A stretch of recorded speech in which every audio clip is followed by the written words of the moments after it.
Yeah, what's going on, man? It's Donnie Houston, representing What They Talking About podcast, the voice of the South. I appreciate everybody who's been tuning in, listening to us every week. If it's your first time listening, make sure you subscribe to us on the podcast app. If you have an Apple iPhone, look us up on the Apple Podcast app. What They Talking About.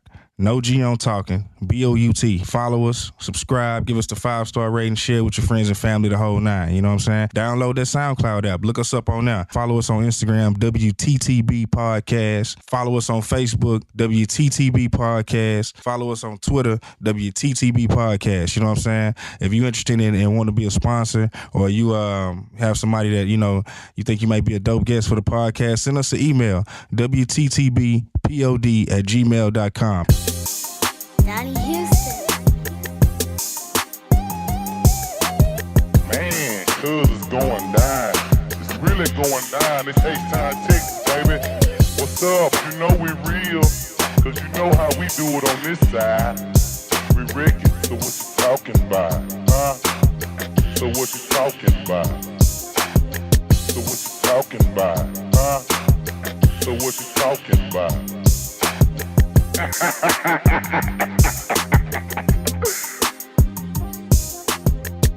Yeah, it's going down, man. Episode 61. It's your boy Donnie Houston. Got my boy Peas in here. What's the deal? What's the deal, boy? Lean, what's going down? What's going on, babies? Devo, what's the deal? Man, we're shaking.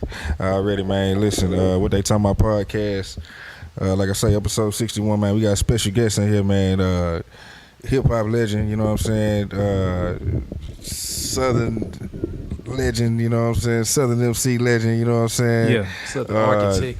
Yeah, you know what I'm saying? Pioneer, you know what I'm saying? Southern pioneer, man. Just all around legend. That's all I can say. All around you know what I'm saying? player. Just a legend for sure, man. So we got him in here, man. We got Big Mike, legendary Big Mike in here. OG Big Mike. yeah. Yes, appreciate sir. that. And I appreciate those accolades, fellas. Yeah. Architect is one that I haven't heard attached, but I like that though. Yeah. But yeah, I appreciate that, man. Thank y'all for having me. Yeah, Yes, nah, sir. for Yes, sure, sir. for sure. We've been trying to set it up for a minute, you know what I'm saying? Yeah. But we finally got him here. Shit, before we get started, how everybody feeling, man?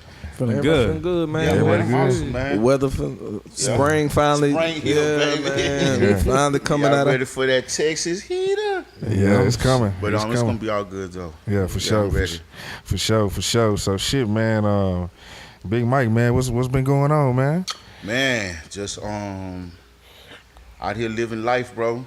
Right? First of all, and being thankful, you know, and as for the music, man, yeah, still smashing the gas on that. Got some work in production right now on an EP that I'm dropping. I'm looking forward to that coming out. Just still gigging, doing my shows, doing features, you know what I mean? Loving how these artists are hitting me up, especially the younger artists too. You know what I mean? That happen to become fans of mine by way of their fathers or mamas or uncles or somebody. You know what I mean? Hit me up and like, man, you did this song. Can I redo it? You feel me? And how much you gonna charge me to jump on it? I'm like, it's awesome. You feel me? You know, I always work within their budget, man, because I just be thrilled that, you know what I'm saying, they keeping me alive. I would see it happen for other rappers. Right. And Right. now I'm like, oh, man, it's like, you know what I mean? So, small things, bro. You know what I'm saying? Like I said, I'm just thankful. You know, I'm just staying busy, bro. Yeah, for sure. For the people listening, man, if y'all don't know, man, Big Mike, man, you know what I'm saying, Southern MC, we were talking earlier, we was telling me he was actually, you know, kind of raised more so out in the H, you know what I'm saying, but from New Orleans, Louisiana, you know what I'm saying. Been out in Houston, grew up in Houston, started out with, what was going on before the Convicts? Man, me working at the Olive Garden on South Main with Tony Draper. No shit. Yeah, y'all Okay. didn't know that. How me and Tony Draper been knowing each other for a long time. Wait a minute, he was Man, working I've at been the Olive Garden too? Yeah, he was the brawler. He was the brawler chef. I was the saute chef. Okay, Yeah. boy, Yeah, right. yeah, Kitchen whipping okay. it up. Yeah, we was whipping it up. Yeah, me and Tony Draper. Matter of fact, Something serious. matter of fact, even back then, Tony Draper, even as a teenager, bro, he would be like, man, I'm gonna have my own company. Yeah. Not I'm gonna be a hip hop or I'm gonna have my own company. I was like, man, I'm gonna be a big time rapper. So we would take our checks, go in half on me some studio time to make demos. He was taking me home one night. I did a demo with my father in New Orleans when I was about 15 years old. I used to have a tape. play it for Tony. He taking me home one night after work. He like, man, that's you. You feel me? Man, we got to get in the studio. You feel me? And boom, he turned me on to another studio on the southwest side. And that's how it happened, bro. We wound up making the demo. The demo got the John Beto. He was producer over there at Rap A Lot. Got the John Beto. Got to, and next thing you know, they was calling a meeting. Jay Prince was calling a meeting. They approached me about the convict situation. Yeah. It was like, man, you help us with the convict situation, right? We'll help you and Tony with what y'all trying to do with you as a solo artist. You know what I mean? Okay. And that's how that head came about. They introduced me to 3-2, which me and 3-2 wound up becoming extra close. Yeah. You know what I'm saying? That's my brother. You know what I mean? I miss him like a mug. Rest in peace, 3-2. I ain't find out. I ain't find out until he died. My mom was like, yeah, your cousin just died. Some rapper, 3-2. Do you know him? I said, my cousin. Yeah. Like 3-2 was like my second cousin. I ain't know till he died. You know what I'm saying? But 3-2 was dope, man. That's my brother, bro. Yeah. You know what I mean? But yeah, and that's how that came about. That's So how I y'all- got introduced. Wound up getting on Rap A Lot and whatnot. You know what I'm saying? Meeting Scarface and everybody else and whatnot. But wind up So y'all do the Convicts, and the Convicts, for the people who don't know, you know what I'm saying, if you really know like some old school shit, that sitting in the Harris County jail, doing our shout out to time. rest in peace to E from OG Style. He actually sung that. No And, shit. Yeah. But that was on y'all's album, yeah, though. that was our intro for our album. Yeah. Yeah. Classic, man. Classic. So y'all Yeah, would've we've been putting it down, man, for the South, for H-Town. You know what and I this mean? this is like what year? What year was that? Like 91 or something? Yeah, 1991. And we was recording in 90. It came out in 91. And that album led to us getting the interest from Death Row. That's how the Convicts wound out in L.A. on Death So y'all Row. were already signed to Rap A Lot first before the Death Row thing, 'cause that's Yeah. what I was gonna ask next. So Yeah. y'all go out to the West Coast, and this is like when they putting Death Row together, Putting like it together. Chronic ain't came out and none of that. Nothing. They was working on Deep Cover. Huh. When we had got there. Well, when we got there, we was just started working. They just got purchased the studio, and they was started working on Deep Cover. Snoop wasn't even there yet. It was the Convicts, a group called Image. It was a male R&B group. Rage, Jewel was there. Who else was there? Warren G, right? Doc was there. DLC was there. So it was early, man. You feel me? It was early, but yeah, we had started working. We was working with Dre.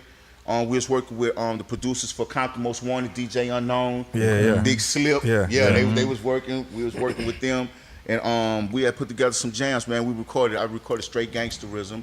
It was just a song by myself. We recorded. It was the same beat or it had a different beat? No, it was a different beat. Yeah, Okay. it was real gangster. Yeah. It was real gangster. We had did it to a different beat. I recorded Mr. Officer out there. Matter of fact, both of those songs were supposed to be on the Chronic. No shit. Yeah, both of those songs was to be Damn. on the Chronic. When I got approached about the Geto Boys situation out when Willie D had left, and I thought about it for some months, and the reason I had came back to do the Geto Boy album because I was like, shit, that's like a nigga. That's Hometown legendary nigga shit. playing for the Rockets. Right. Yeah. You like, Yeah. shit, Yeah. I'm going, what? You feel me? Yeah. And then we come, man, you know what I'm saying? And that's how I wound up coming back. But Before that though, y'all were like, they were saying, was it you or 3-2 that kind of gave Snoop like the whole "we don't love them hoes" and all what that it whole was, type of thing? what it Like, was, I come up off of Yellowstone. I got a homeboy. He's a Yellowstone legend. His name is Top Cat, right? He talks. He got this slang where he be like, That's crazy. I don't love these hoes. Really though, big baby. You know what I mean? You know what I'm saying? He talk like that. So 3-2, by coming and hanging out on cut with me, he met my picked it up. homeboy Top Cat. So we went to LA. Feel me? 3-2 was talking like Top Cat. You know, he'll get drunk, get high, he get to talking. And the niggas love that shit. Yeah. I would have never thought it. yeah. You know what I mean? I would have never thought it. So, like I said, man, I come back, I do the Geto Boys. I'm recording the Geto Boys album.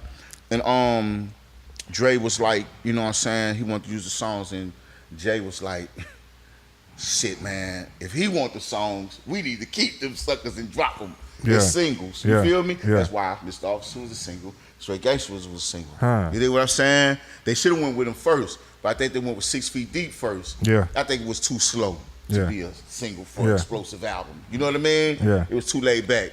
But anyway, but that's how that happened. You know, matter of fact, it's a Source article where Dr. Dre was on the cover. Remember when he had the pistol to his head? Yeah. And he's speaking, and he telling the guy's in his office, And he like, yeah, we listening to the Chronic album. He describing the songs, and he like, Dre gets up from his seat, looks out the window overlooking downtown L.A., and he like, this here song, this is my favorite song on the album right here.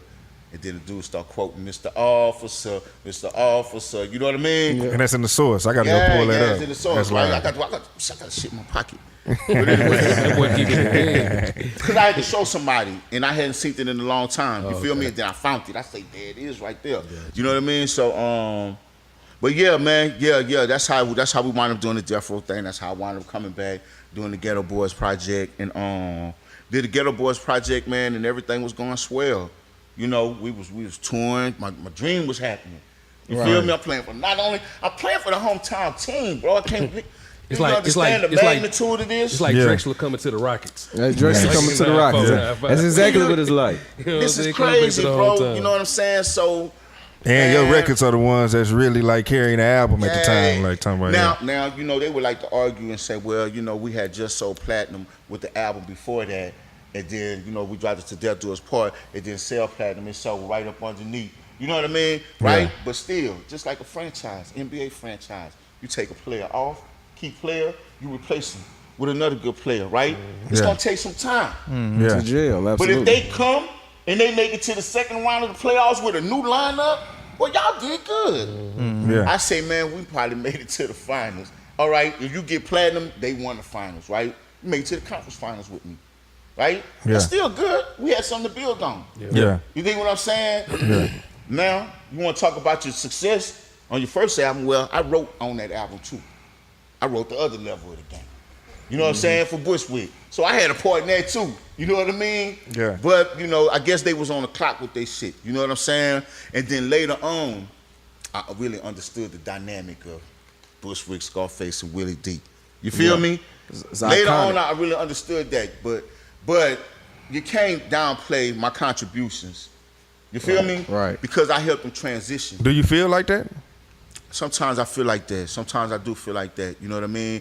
It's kind of like, in the ideal world, I would want it to be like, well, now they not doing. They got some between. But before, when New Edition start out, and then they grafted Johnny Gill. You feel me? Johnny Gill come out. Can't stand the rain. They still got some classics. You feel me? Yeah. He's still there with them. More hits to enjoy for the people to enjoy. You know what I mean? Right?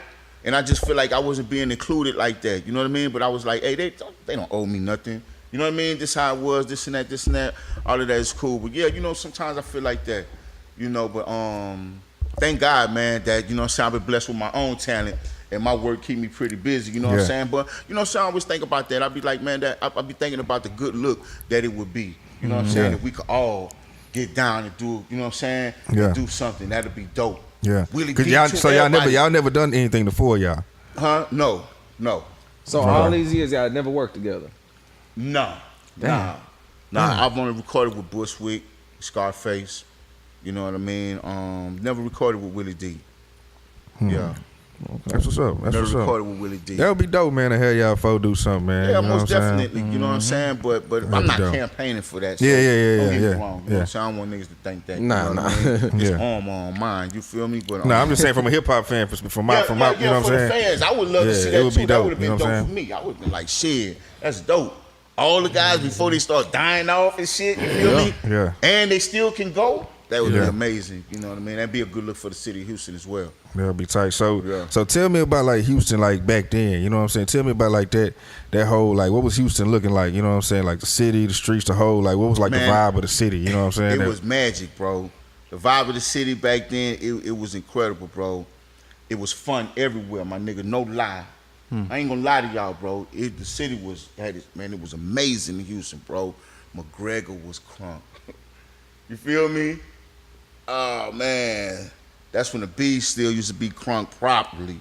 You know what I mean? Properly.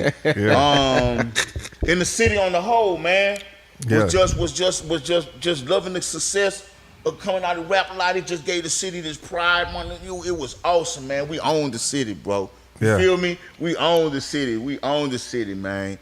It was ridiculous, bro. That's what made me stay and do my solo. You know what I mean? Because I didn't want to leave that. It's my hometown. It's happening. Yeah. It's going down. You feel me? So I got to be here. Going into the solo, like it was in have you read Pimp C's book? No, haven't had a chance to read Pimp C's book. It's real dope. Julia Beverly did a real good job. It's like hella detailed and shit. But she was in there. She got a section there where she was talking about, like, I guess it was like a time period where you spent some time at Pimp C's crib, I guess in Port Arthur or something. Yeah. And she talked about, like, y'all was just in there just kicking it, you know what I'm saying, getting high and shit and rapping, and you and Bun would rap a lot, and she kind of like credits that time to being like Bun being like a stronger rapper, you know what I'm saying? Or I guess maybe both of y'all got kind of some like iron sharpen iron type thing, you know what I'm saying? Like a little period of time. I guess this might have been. When I was down there, we was recording Having Things. Yeah. Okay. Pimp was like, Mike, I got a song for you, man, but I want you to come out to PA, come kick it with me. I was like, all right, I'll come out there. Feel me? Come out there and stay. I spent most of my time with Pimp C. Bun would come over in the daytime, you know what I'm saying? We'd hang out, smoke, this and that. We never had no rap going back and forth or nothing like that. Oh, y'all didn't really, okay. You know what I'm saying? Okay. So I don't know what she was talking about. Somebody else had told me something about the book, where she had mentioned the book that Point Blank was chasing me or something like that. I don't know, my nigga probably got it wrong, but I was like, nah, that ain't never happened. But anyway, that I don't recall that right there. I just recall me and Pimp C vibing. So you and Pimp was close, cause I remember every time I think about that, cause every time I get with my nigga Big Mike, we go and get a bottle of that Dom on ice. I'm probably one of the most mentioned rapper in the UGK probably catalog. You know what I'm saying? So. On numerous albums. You know what I mean? Yeah. Right? So this ought to tell you. Now, me and Bun did want to spend time together. Because Rap Life had a group called Raw Flush that was on back in the day. Okay. Right? But then they changed their name. I forgot what they had changed their name. But they were staying out in way on north side. And remember Bun's group, The Manger? No, I ain't never. Okay, you just brought something new. Wait, stay right there.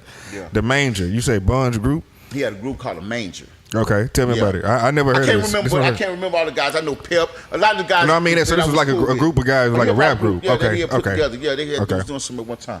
This is before UGK? Like what? No, this was while UGK was going. He was just helping those brothers. Okay. Do their thing.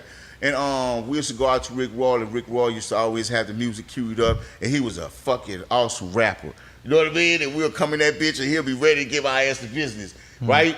And Rick Roll used to go back and forth. You know what I'm saying? Bun to get off in there, he'll be doing this thing. But me and Bun never had no competition. My competition was always with Rick. You know what I mean? Yeah. And Bun used to look forward to that shit, man. We used to hook up over there on the weekends and shit like that. So we had got cool, you know what I'm saying? But it was never, I'm just saying, it was never no competition like. No, not a competition. Just more so like two friends, like we just rapping, we just getting high, you know what I'm saying? And we just having ciphers. Yeah, not a battle. Nah. Yeah. We might get into a cipher or something like that. But nah, ain't nobody never had the best of me. Yeah, no. I know.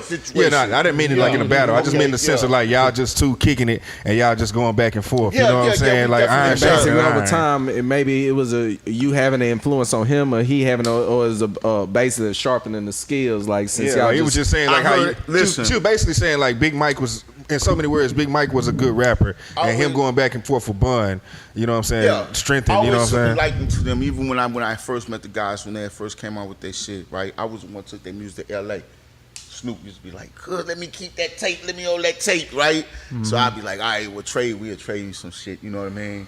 And Really said trade. That's some old school. That's some old school shit. Yeah. Take for a take. Unless you got something for me. Yeah, that's And even when I did my Son Serious album, I was the first person that they featured on outside of their own project. Yeah. I had Pimp C singing the chorus on Having Things. Yeah. Originally, I sung the chorus. I wrote everything. But then after I done it, I say, Pimp, man, you need to sing it. You with that voice is gonna get a song contrast. Yeah. You feel me? Yeah. And going from me to me to me to me, you go and you break that up. You know what I mean? And then I had on the one, the song that I had produced, had Bun on there. You know what I mean? And so, yeah, man, you know, me and the brothers got history. You know what I mean? The only thing that I hate that I got the chance to perform on the UGK project. We recorded songs, a song together. You know what I'm saying? But for some reason, it didn't make it. And I'd say I didn't appreciate that. You feel me? You know what I mean? It was supposed to be, hey, you was on my shit, man. You got to make that happen. You know what I'm saying? But that didn't happen for whatever reason. You know what I mean?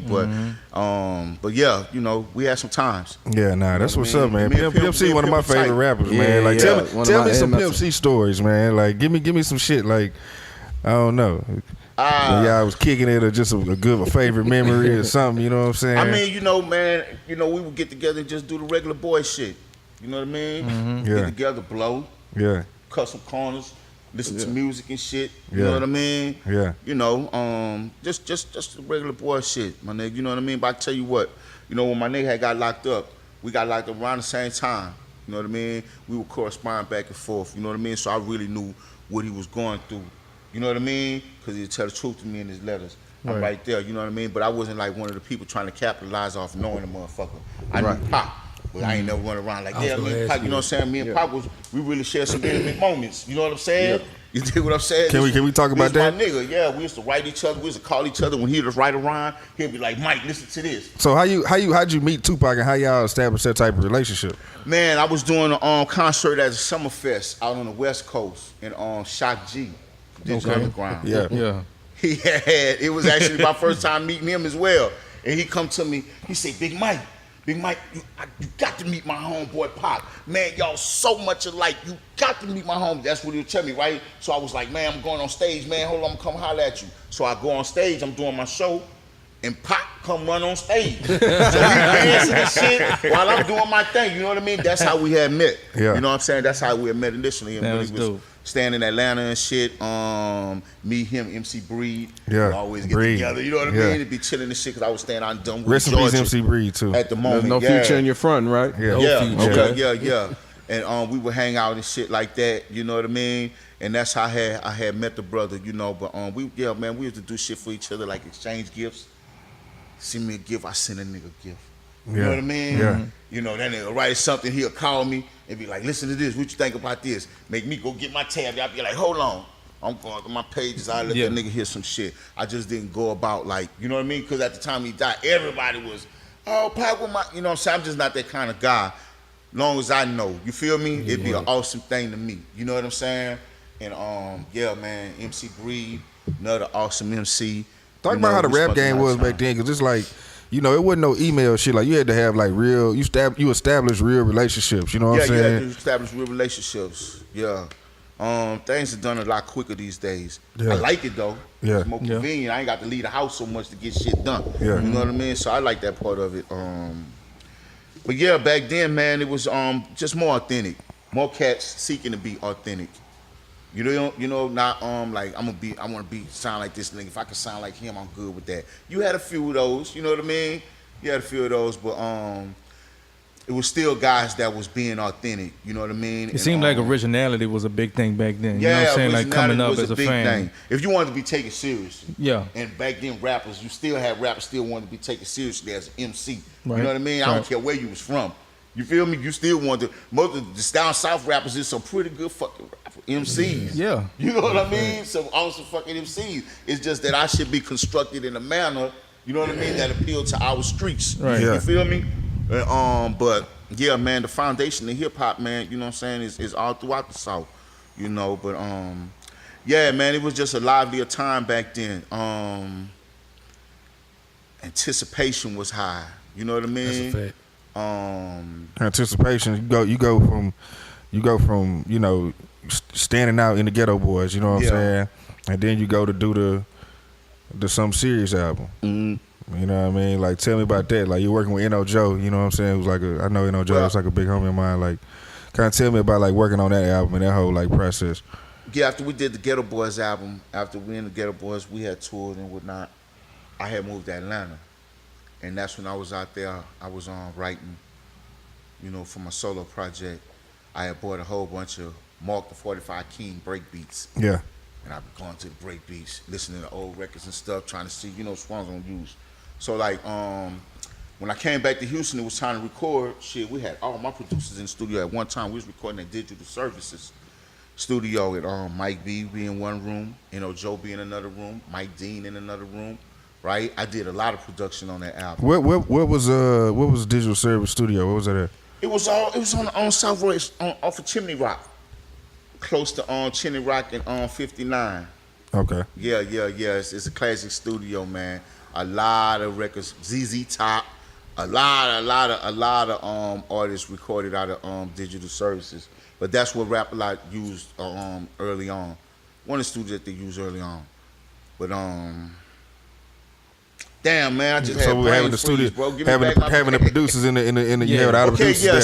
So I had all my producers. So when I came, I basically had, you know what I mean, I really had some, you know what I mean, of what I wanted to do with the record, right? Mm-hmm. And the vibe was so live, bro. You feel me? Everybody was helping each other. None of the producers was on some ego shit. Like, I ain't helping that nigga with this track. You feel me? Whatever it took, motherfuckers would come out their session to be off their session, listening, you feel me? And they'd be like, man, go get the joint. Come off and then play. Everybody was helping each other. That's why the album came together and it had a cohesiveness. You know what I mean? Right. It just sound like, you know what I mean?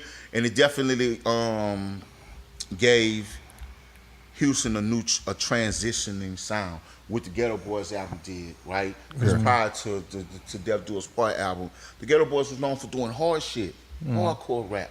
You know what I mean? This was more melodic. Yeah, but they was doing like hardcore rap. Right. Listen, you know what I'm saying? Hardcore rap, killing bitches, raping bitches, this and that, right. This and that, right? Right? They was doing it was horror, like horrorcore. Yeah, you know that's the tint to that, right? Yeah. But then the 90s came and I just was fortunate, you know what I'm saying? God had put me out there on the West Coast and I could see what was coming. You feel me? And I came back, you know what I mean? And that's what I brought.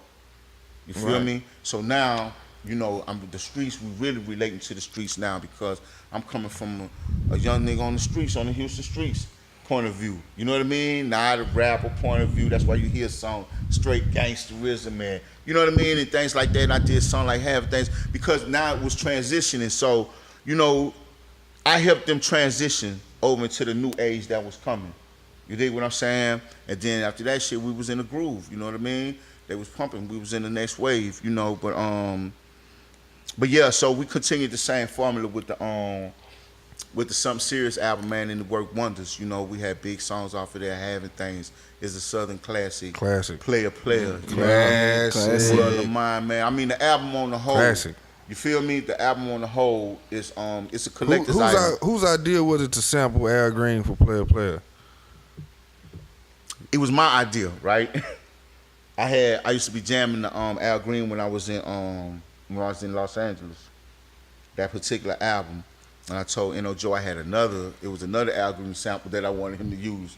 So he hooked both of them up. Yeah. I recorded the song to both of them, right? Yeah. And then they had a meeting, and everybody was like, "Man, this the version right here." Yeah. I said, "All right, we're gonna go with that version right there." But yeah, N.O. Joe pushed strong for that version right there. And Jay Prince, he put strong for that version right there. So that's why we had decided on that version. That was I think the other version that I did it to was the sample from Simply Beautiful. Okay. By Al Green. Okay. Yeah, we did that one. That's the one I had wanted to use. You feel me? Mm-hmm. But they decided to use the other one, which was a good choice. But then you ended up doing that for Bourbons and Lack, but I don't want to get into that. But for the drums, is that the drums? No, that's Juicy Drums. I'm tripping. No, that's Juicy Drums. Juicy Drums. Yeah, I'm for tripping. Bourbons and Impalas. Yeah. So all right. So Something Serious. Man. So what's going down like around that time? Like you solo now? Like what you kind of going through? I know we kind of talking off camera. Can we talk about like getting high and shit? You know what I'm saying? Can we just talk about that? I mean, yeah, man. You know, around that time, man, we was just doing shit that was happening, bro. Yeah. Motherfuckers just, you know what I'm saying, getting high, going to McGregor. Yeah. You know what I mean? Just having a good time, man. You know what I'm saying? Going to the club. Back then, water was the drug of choice back then. Yeah. You know what That's I mean? like how these kids be doing these Zans and all that type of shit. That was the thing. Yeah. But in Houston, that what was happening. Again, like you said, you had that West Coast influence, because I know out there in the West Coast, that's how them niggas was They big on it out there too, right? Yeah. And then D.C., they call it Love Boat. New York, they call it Bombay. But in Houston, it was the thing. Yeah. Anybody that grew up in that era, they'll tell you. Absolutely. You know what I'm saying? It was the thing. So, for sure. You know, it wasn't just about the getting high, man, because we just really like to get high and listen back to our music and stuff like that, or hang out with the homies and shit. But, you know, anytime, you know, you delve into drugs and you don't know what the outcome gonna be after a period of time. You know what I mean? So, but hey, it's a part of society, bro. We see it, you know what I'm saying, coming out in new ways, you know what I mean, all the time and stuff like that. So, you know, I know a lot of people like to go back on there and be asking us, man, what, you know, they want to know with artists, you know what I'm saying, about that part of the game and stuff like that. But, you know, it was about the same amount of drug usage as anybody else. You know what I mean? Yeah. Yeah, it wasn't nothing to get caught, didn't produce no scandal or nothing. Yeah. Nah, that's what's up. So, Yeah. all right, the album come out, man. That shit is like, I just remember Player like being on the fucking radio all the time, dog. Like I had a cassette single. I still got it at the crib somewhere. Like that shit was huge for me, dog. And I was probably in like 4th grade. You know what I'm saying? That's still one of my like life favorite songs. You know what I'm saying? That shit is just. And it's something all these young men need to hear, because I mean we had an episode on it. We talking about dirty macking. Yeah. We talk about how a nigga get in another nigga's shit behind a broad when all he got to do is be a player about his situation. Yeah. And then I was like, a lot of niggas didn't grow up them Big Mike, and it shows because they jump out here with all these tales when all they had to do is shut up, Keep it player. and keep it player, Yeah. and they would have been okay. You know what I'm saying? So it's like, man, if you grew up on something like that. I know coming up in our generation, it's like, man, that's the thing, keeping it player, like doing that silly shit. Yeah. You know what I'm saying? So, to have a soundtrack to that, man, it's kind of dope. Yeah, it's a fun song, bro. It was definitely the soundtrack for. You was savage on there For a too, while. man. Some of the Boy, shit say, you was remember saying. that shirt that she bought you on your birthday? I got 2 of those, a pair of pants and Appreciate shoes that. on the first day. Yeah. Come on, man. That was, Man, that we're was just trying to be serious. clever with the wordplay. You know what I mean? Just trying to make a mark for the South, bro. You know what I mean? Because still being, even back then, it still wasn't cool to be from the South. You know what I mean? Right. But Yeah. it just so happened that we had regions like the Midwest fucking with us tough. You know what I mean? The South. You know what I mean? So we had an audience, right? So it didn't really matter about the places that didn't rock with us. You know what I mean? But still, we was doing a lot of heavy lifting. We was doing a lot of heavy lifting for the Southern hip hop culture on the whole. Yeah. You know what I mean? You had cats like Luke and them, but that was party music. Right. You know what I mean? It You was talking about really when you street talking about nigga being music. taken serious as a MC. Yeah. So you know what I'm saying? We had to do a lot of heavy lifting. So and the album came out in '94. So you talking about Ready to Die? You talking about Illmatic? You talking about Outkast's first album? You know what I mean? Absolutely. And y'all all end up at the Source Awards. Yeah. You know what I'm saying? At the infamous Come to Death Row Source Award. Yeah, you that's know? so- Wait a minute. So you was there when that shit? Yeah, I jumped was out. nominated for Lyricist of the Year alongside We was- Biggie, Nas and Redman. We was just watching that. Just watching that shit, yeah. We was just watching Yeah, that. people don't be knowing. You know what I'm saying? So, they was recognizing. You Say know it what I again. mean? Who was in that category for Lyricist of the Year? It was you. Me, Notorious B.I.G., Nas, and Redman. Come on, dog. That's a call. That's a call. Come When on, you dog. you the only down south artist in that Come on, category. man. Yeah. So it was awesome, man. And that award show, that was the award show, bro. that was the one. Yeah, it was a lot going on. It was a lot going on. So what was? Tell me what the vibe was like when you sitting there and you like, you know what? Before this, like, what was the night like? Y'all in the Source Awards, everybody in there kind of just tripping Oh on man, the we low. get to the Source Awards, man. It was awesome, bro. Seeing Mary J. Blige was there, KC Joe, just seeing these people calling me. Yeah. When I walk on there, Big Mike, you know what I mean? Oh, that's my baby. I'm like, damn, man, this is crazy. Yeah. What's up? You know what I mean? My mind is blown. I'm like, man, they know me. You feel me? I'm just having a good time, man. My first award show, first time being nominated. You know what I mean? For something, I was like, damn, this shit is dope. And I don't know. From there, it just seemed like the vibe was like New York just had a point to prove. That's how the vibe was in there. Yeah. You feel me? Yeah. Right. So we there, and when they was calling out other artists, anybody that wasn't from New York, wasn't getting no kind of chill, no clapping, nothing. They just was silent, crickets. Oh, yeah. You know what I mean? Yeah. There's crickets, right? So that's how it was. But like, when they called my name, Death Row gave it up for me. You know what I mean? Because I was part of the family anyway. They didn't give it up for a nigga. So, you know what I'm saying? It was all good. But yeah, it was so unexpected. When Suge got up there, I knew something was happen by the way he was walking up there. I said, hey, he got that clown walk. He like, I'm the clown. You know what I mean? And when it happened, I was like, okay, you know what I mean? Yeah. Like, damn, but they, you know what I'm saying, they wasn't shit, they wasn't scared. Now was that Danny Boy on stage with him? Yeah, that was Danny Boy. That nigga was wild. Ready. Yeah, that was Danny Boy up there with him, man, about to get it in. Yeah. Pause. Yeah. But it was live though. And that was the award show. That was that one. That was that one. I was happy to have been there. Legendary, and that was the South, and that was the South got something to say. Yeah, that was the South got something to say. Yeah. Was that the same one? Same one. Dr. They don't have no love for Dr. Dre. Yeah, So all of that shit happened in that one. Yeah. Oh man. Yeah. Because they wasn't getting. Yeah, they wasn't saying that. Snoop was like, they ain't got no love after this. Yeah. It was something. It was something. That's why. All right, so the next album come out, you know what I'm saying? Still Serious, man. Like, how was that working on that album? Because that was like a different type of sound too. Still Serious, bro. I tell you, Rap A Lot was going from changing distributors. They was doing a new deal with Virgin, New Tribe. So one time we got to do the Still Serious things. That Rap A Lot was kind of like you didn't really have a particular set schedule, so you didn't never know when you was gonna be up to bat. Motherfuckers hit, hey, it's time to record the album. Usually I like some prep time because I like to take time, a few months to go find tracks. Then I need a couple of months to write to them. You feel me? This and that, right? But then you be on the clock. So then they got the situation where they going to New Tribe. All right, so now you got Rap A Lot. They got their ideas. New Tribe got their ideas, right? Now everybody fucking with the music. Yeah. You feel me? Now I'm seeing a different side of the game, right? So now they like, well, you know what, Mike? How about you be responsible for half, coming up with the creativity for half, right? And then we choose the tracks for half of the album. So now you got a collage of songs. It's not cohesive. Yeah, you know what I mean? And that's what happened with that album. But still, we was able to get off songs like All a Dream. Yeah. Bourbons and Impalas. Bourbon Impalas classic. You know what I'm saying? Yeah.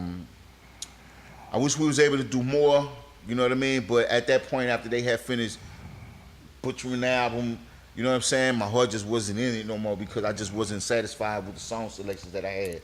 So they say, well, you wrote to the tracks that because I was under obligation. I had to write to the tracks that they was responsible. You know what I mean? I did my best. It's hard to vibe to something that you didn't choose. You feel me? Right. You know, but you try to do your best, man. It's the politics of the game. Other artists deal with it. You know what I mean? You know, other artists, they come in and they like that. They like being catered to that way. You know what I mean? I just was used to being creative and, you know, building my shit up. You know, but yeah, that's what happened with that album right there. But still, I had some good memories of that album as well. You know, and after that, we went to Hard to Hit. But in between there, you know, we had numerous movie soundtracks that was a part of that my music was on, things like that. Yeah, name some of the movies just so we can kind of have it just for people to kind of go back to. Dangerous Minds. And that's the same one. That's the same one. Coolio. Coolio. Yeah. Let's see here. Panther. Panther, yeah. Okay, I remember Panther. Yeah, Panther. Yeah, I remember Panther. I got a song with Notorious B.I.G. No shit. Busta Rhymes, Bone Thugs, and Home the Points. Yeah, y'all did that together? Yeah. Were y'all in the studio for that? Easy Mo B produced it, huh? Ooh, legendary Easy Mo B. Yeah. We got a lot of people on that bitch. Al Scratch. Matter of fact, they had two versions. I happened to be on both because Easy Mo B was like, because when it happened, people got on there. It was, you know, supposed to be based on the point system of the Black Panthers. But everybody got on there and they started, the New York guy, they just got on there and started doing MC shit. Yeah. So, you know, the lyrical miracle spirit. Yeah. So Easy Mo B, he was like, man, I like what you did. You stepped to the subject, kept to the subject. I got a badass remix too that we gonna do. I'm gonna put you on that one too. So I wound up getting on both of them. You know what I mean? But yeah, the Panther soundtrack. So when y'all did that record, y'all did them together? Did y'all do that record together? Yeah, everybody was there. Oh, man, so how was that doing that record? Like how was it working with everybody on that shit? In that motherfucker, that studio was packed. It was hot in that business. But yeah, everybody was there. We shot the video right there too. So when motherfucker lay their verse, they got the camera on you. You shooting the video while you actually doing your verse. That's dope. You know what I mean? And but yeah, it was awesome doing that. I did perform a song on the basketball movie, man. Above the Rim? Nah, not Above the Rim. Sunset Park. Sunset Park. Okay. Sunset Park. I'm on Sunset Park. That's they had the movie Ride. Remember with Malik Yoba? Yeah. Back 10 on there. Yeah. Got one on there too. Okay, you on some 90s classics. Yeah. Them movies I watch. That's why if it wasn't Above the Rim, my next guest was Sunset Park. Yeah. So Sunset Park had the MC Light record on there. Yeah, it did. Keep on. Keep it on. Yes. That screwing them got hold to it. I had a song called All of It on there. Yeah. Yeah, but man, that's legendary, classic shit. yeah, man, we was working, man. You know what I'm saying? We was getting some things done. We was definitely getting some things done. That's what's up. So then after so you did the last album on there on Rap A Lot. That was Hard to hit. Hard to hit. Yeah, Hard to Hit came at a time when me and the label wasn't seeing eye to eye. You know what I mean? And so didn't quite. I shouldn't have been in the studio at this time. You know what I mean? With so much going on. You know what I mean? And I needed some time before I got off into the studio, and I shouldn't have got off in the studio, but I got off in the studio. You know, recorded the track once again. Delivered one album. Once we got the album, when I got it back, after it's supposed to got mixed and mastered, it had different tracks on it. Yeah. Different features. Guys, I don't even, like, what's going on? Just totally changed the whole thing. I was like, oh, man. You know, I was like, see, yeah, this ain't gonna work for me. But, so, like I said, I did my best with what I had to work with. You know, the original version, I wish that the people would ever had a chance to get that one. But, you know, you have to compromise with the label. You know what I mean? Creativity got to be shared and all of this here. You know what I mean? So that the record was changed up. And I think because of that, the record didn't do well. You know what I mean? It didn't do well. The record had an original concept, had a theme, and it was all, you couldn't even recognize it.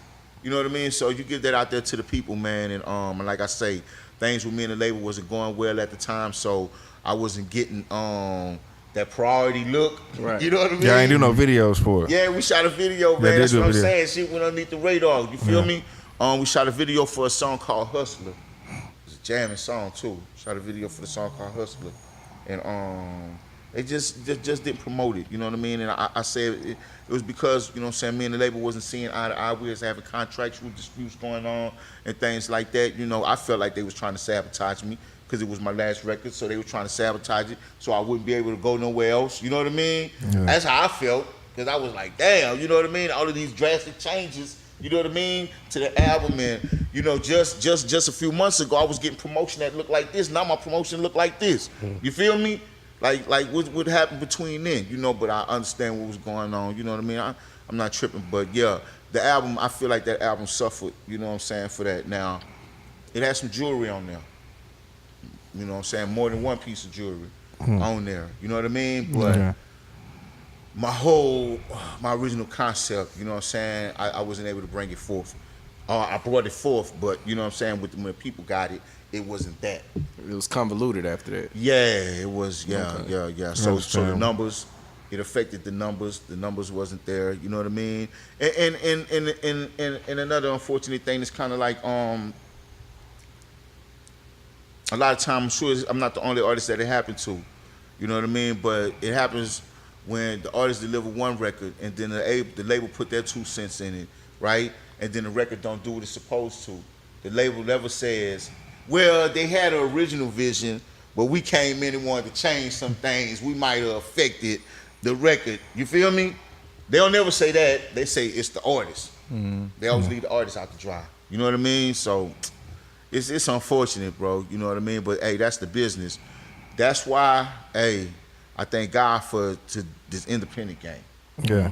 So you doing the independent thing now, you know what I mean? Yeah. Doing it on your own, man. People can get at you direct. Yeah. You know what I'm saying? It's nothing like it. Now you can drop music when you want to. Yeah. You can take your time. You can you do it how you want to. You can approach it how you want to. Win or lose, it's on you. Right. Yeah. Right. You feel me? And just the people that you get to meet because they're able to get at you direct. You can't help it. You can't hide behind nothing. You're going to have to talk to somebody. If somebody hits you behind some real business, they're going to get that number. Yeah. You feel me? Yeah. They can call me. You know what I'm saying? So, Yeah. and I've able to establish some awesome relationships, man. Meet a lot of good friends, a lot of people that I consider family now. You know what I mean? So, yeah, man, you know, I'm thankful for the music, man. I'm thankful that I'm still able to do it and do it at a high level, too. Y'all ain't heard my new, see, that's what I'm saying. I'm going to have to play it for y'all after this over with. Okay. Yeah, I'm going to have to let y'all check out some, and y'all can let me know. I heard the last project you put out, I was listening to it on Tidal the other day. I'm going to have to pull it up, and I can tell you exactly. Armor Gang. Was that one? Let me see. I'm going to tell you in a second. I'm gonna tell you in a second. So yeah, what the so you putting it out? Tell me about like the name of your label and like why you put the way you put the music. I got a record called Armor Global because the name of the group that is getting my attention right now. It's a 2-man crew, myself and another artist out of Houston. This Live Your Life. Oh, that's OG Big Mike. This record right here. Yeah, that's a personal outing for me. Yeah. I just had to release it because I felt like people could be blessed by it. You feel me? But I had made a promise to God that I would utilize the gift, the song that He blessed me with. You feel me? To give Him the glory, and I had always wanted to do that. And then I finally got the opportunity. You know what I mean? To keep my word, and I did it.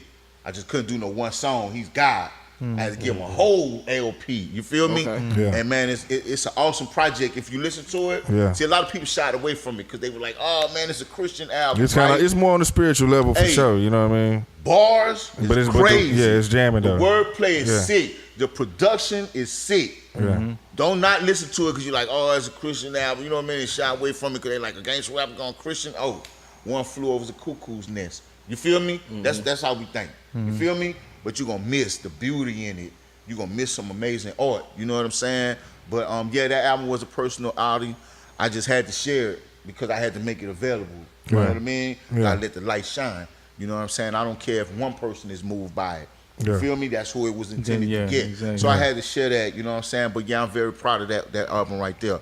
For real. I'm very proud of it. I love that record. OG Big Mike, that's the title of that one. Yeah. I like that one. So man, before we get out of here, man, let me just know what you got coming up. You know what I'm saying? And if there's any like last things you kind of want to say before we get out of here. Bro, I got a new project, a group that I'm working on. Like I said, it's a 2-man crew. Myself, Big Mike, and this amazing artist, man, super talented guy, man, very impressive.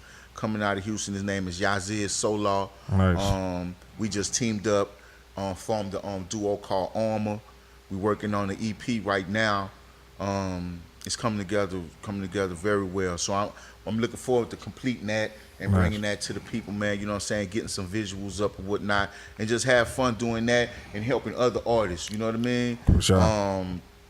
This one here, I just really took a personal interest in. You know what I mean? So I wanted to team up with him. You know what I mean? And do this. But yeah, man, I've always, you know what I'm saying, try to help artists, you know, that I come across wherever I can and however I can. You know what I mean? Even if it's doing a song with them, you know what I'm saying? Giving them a feature that could probably help them actually getting in the studio and recording some fresh music on them, you know, or just plugging them with somebody. You know what I mean? I'm always looking forward to helping, you know, upcoming artists that really take their work seriously. You know what I mean? Not just doing it to get the bag. You know what I'm saying? There's nothing wrong. I'm not knocking nobody get the bag. I want to see all my people get that bag. You know what I mean? But it's more things than just getting that bag. Gotta be some integrity behind it. Yes, you got to keep the integrity in it and find what's for you. Right. Everything not for you. You know what I mean? Find what's for you, because what's gonna happen? This door that's open, we're gonna keep plugging it. Nobody's gonna be able to get through because you got a whole bunch of people trying to do it that's not meant to do it, and they didn't wasted a whole bunch of time. Now they can't let it go because they invested too much time. You're investing too much time doing something that's not for you. Feel me? You should have took half of that time and found out what was for you, and then you spent all that time doing that. But yeah, man. But that's what I'm looking forward to, man. Dropping that Armor in the future, you know, and just keep doing this music, man. As long as the good Lord give me the strength to do it, bro, I'm gonna do my duty. Already. That's what's up, man. Well, shit, man. We appreciate you coming through, man. I you know appreciate y'all guys for having me, bro. Yeah, for sure, man. Yeah. Definitely was a dope episode. You know what I'm saying? Learn some things, man. Yeah. Hey, y'all get at me on the gram, man. Help me get them views. Yeah. What's your you know, I'm an old man, man. You know what I mean? So the kids had to talk me into it, but it's essential, though. I know you got to have it. Since I've been on it, I've been getting a lot of opportunities, a lot of work. So I'm OG Big Mike. You feel me? / Armor Gang. You know, just punching that OG Big Mike, you're going to see me up there. Y'all definitely check me out, man. I got, you know, I got new music up there, you know, a lot of stuff, man, a lot of interesting stuff, a lot of history up there as well, you know, so y'all definitely show me some love on that, man. Hey, that's funny you bring up social media, because I had this weird question in my head. I always imagine what social media would be like if Pac and or Pimp was allowed to be a part Top of this Pimp social be media. on that bitch wildin', man. Who, being that Pimp be talking shit. I was just gonna say, being that you know both of them and know them well, who would be the more liable personality on social media? Pimp. Because I think Pac would look at it, he would probably scoff at it. You feel me? He'd probably be like, you know, man, I don't like this shit, man. You know System already following this. Yeah, it's you know what I'm saying? It's too intrusive. You feel me? Yeah. I don't think I think he loved to do his music more than he liked to be seen. I got you. He understands doing the videos is a part of it. You know what I mean? Yeah. But I don't think that he really just liked to be seen and, you know, having to deal with it like that so up front. It was more about the music with him. But I think Pimp would have a ball, especially with the gram. He was flamboyant. Yeah. Right. That You nigga feel should have me? been lit up, dog. Right? It should have been lit up, flamboyant, and he'll have buku followers. You know, He'll Yeah. be flamboyant and none of that fake shit will be safe. at all. That nigga be on there calling niggas out Take that every monkey shit day. off. Listen, no. Here's what I heard No about. hint the fake shit would be safe. With that, and you broadcast that shit whenever, Oh, man. whenever you feel like it, he would definitely be. That boy said, Look here, man. Don't at me, man. I'll pull up to your address, Jay. I think with Pac, he would probably just be more geared toward the music. It'll be Yeah. about what he got coming and what he got happening. I think with him, it'll be more about the artistic side of it. You know. Man, Yeah. Dave, That was kinda- Dave Chappelle should reach out to you, man, and do a true stories of Big Mike and some of the shit that you been, because that whole Source Awards thing, I'm thinking about that now. I ain't Just tell y'all nothing. Y'all ain't know what was going on with me. That was Okay, a whole nother story. Okay, let's do that. We got time. We got It was a lot of time. different things. Now I ain't gonna get that. We're gonna come back, man, when I drop this new music. Okay. But man, it was a lot. I tell y'all, man, it was a lot going on, bro. It was a lot going on, man. Hey, it was a lot going on, bro. Go, give us one. Give us one before we get out of here, Man, man. I'll tell you what, I give y'all one, bro. After the show, right? After the show,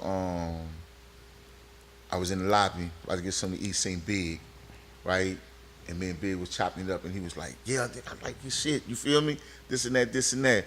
And he was like, "You ran into Red in there? Yeah, they upstairs, this and that, right?" And remember the group Illegal? Yeah. The young niggas. Yeah. See Jamal, like, come on, man, everybody looking for you. He take me up to Meth in them room, right? I'm off in there, the Wu-Tang Clan and them. You know what I'm saying? And that's when I really understood the meaning of woos. That's when I really found out what it was about. But that's a whole nother story. Because the woo was like the weed and the crack and shit. Yeah.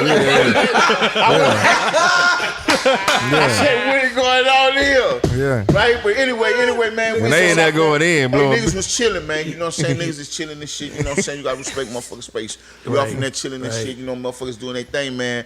And I say, man, after a while of being off in there, man, we was out. It was like Beat Street in that bitch, nigga. We was off in that bitch challenging each other, popping and locking. Yeah, it was crazy. All of us was in that bitch, man. So was, man. Yeah, man. Hey, bro. We had some times, man. Like I said, man, this game that brought me some amazing memories.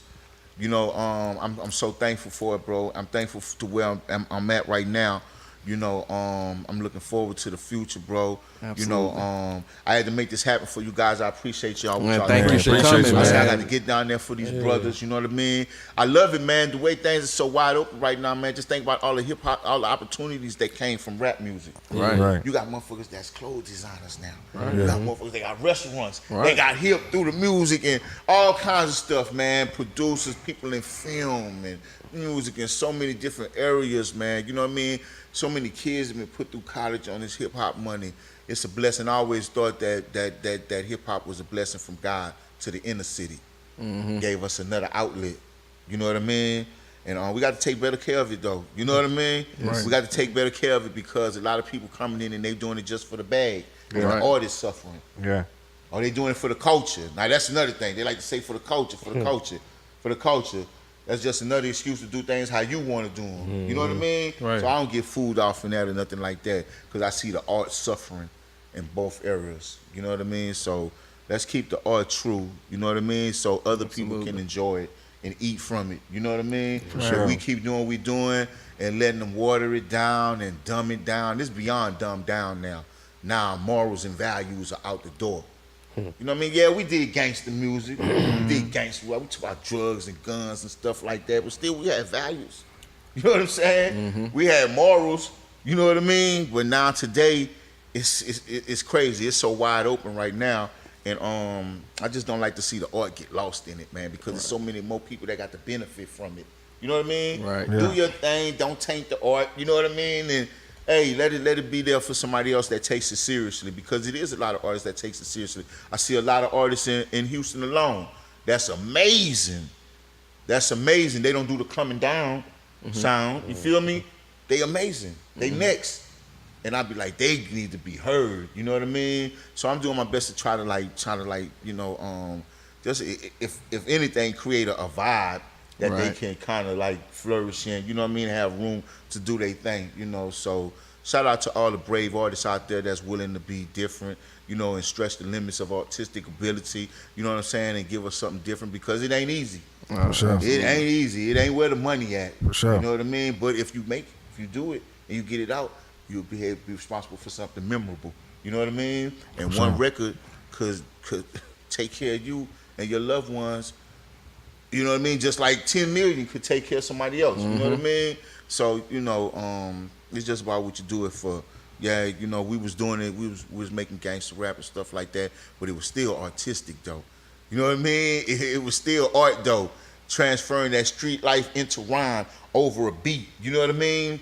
It was an awesome thing. You know, it's an awesome thing, and we just got to keep it going, man. We just got to keep it going. I know music is going to evolve. I'm thankful that the youngsters are still doing it, that is evolving, branching off, because it's growing, you know, but we got to, hey, we can't lose ourselves in the process. Yeah. Right. We can't lose ourselves in the process, you know. That's real. It's crazy right now, so, yeah. Let me get off this mic, man.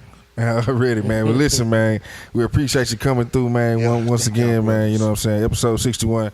It's your boy Donnie Houston, What They Talking About podcast. Got my boy Peas in here. Yeah. Lean, Devo. Freestyle Shop Mike. Already, OG Big Mike, man. We finna get up out of here. Donnie Houston. Ready. Shout out. Guys, it. Man, cuz it's going down. It's really going down. It's H-Town, Texas, baby. What's up? You know we real, cause you know how we do it on this side. We wreck it, so what you talking about, huh? So what you talking about? So what you talking about, huh? So what you talking about?